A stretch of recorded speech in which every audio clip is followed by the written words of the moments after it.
Alors maintenant, mesdames et messieurs, nous allons vous présenter celle qui est notre invitée de ce soir, Elisabeth Patou, c'est son nom, on l'accueille tout de suite. Et maintenant, bonsoir Elisabeth Patou et bienvenue à 10 ans sur. D'accord, bonsoir à tous, bonsoir aux téléspectateurs qui ont les yeux braqués vers nous. Alors Elisabeth, on doit dire aux téléspectateurs fidèles qui nous regardent ce soir que vous êtes artiste musicienne de nationalité camerounaise, vous êtes née à Douala et vous êtes actrice également parce que vous avez eu à tourner dans certains téléfilms au niveau du Cameroun avant de vous envoler vers l'Europe, plus précisément en France où vous êtes désormais résidente là-bas.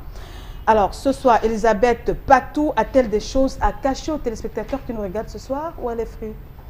Votre micro encore? Il ne mord pas. Oui, j'ai rien à cacher. Si, je ne sais pas si vous avez des questions à me poser, j'attends, je suis dans l'attente. Je vais vous dire ce que...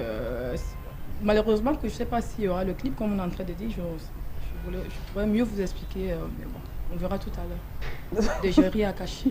D'accord. Fidji, on y va? Ok.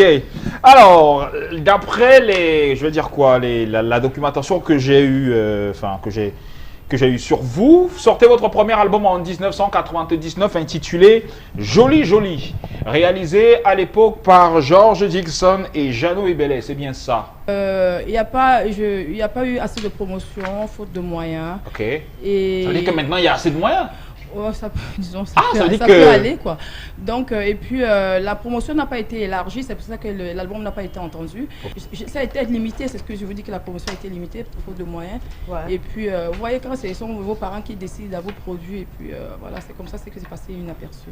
C'est pour ça que je redis ce que j'ai dit tout à l'heure. Excusez-moi de rabâcher, hein, que je reviens avec. Déjà, ça c'est un single, et puis l'album ne va pas tarder.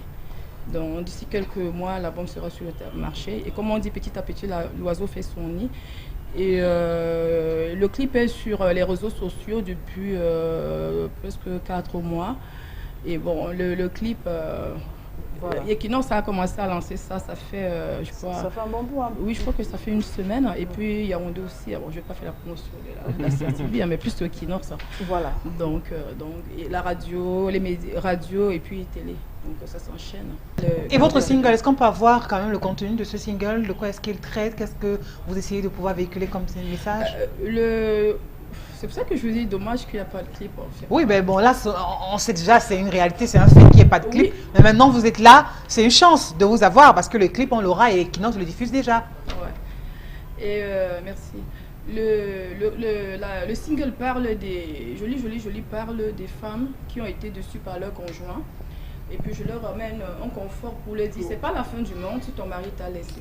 C'est pas la fin du monde. Prenez votre micro, mettez-le... Toi belle, vas-y, va danser. Donc je réconforte les femmes qui sont déçues et qui n'ont plus... qui se disent, ça y est, mon mari m'a laissé tomber, allez. C'est la fin du monde, je me suis... C'est des femmes qui pleurnichent, quoi. Voilà, donc ce single-là, c'est pour leur danser. Ce single-là pour leur réconforter. C'est où ces cheveux, monsieur? Bitacola. D'accord, ok. Elisabeth Patou, voilà. Merci. C'est moi qui vous remercie.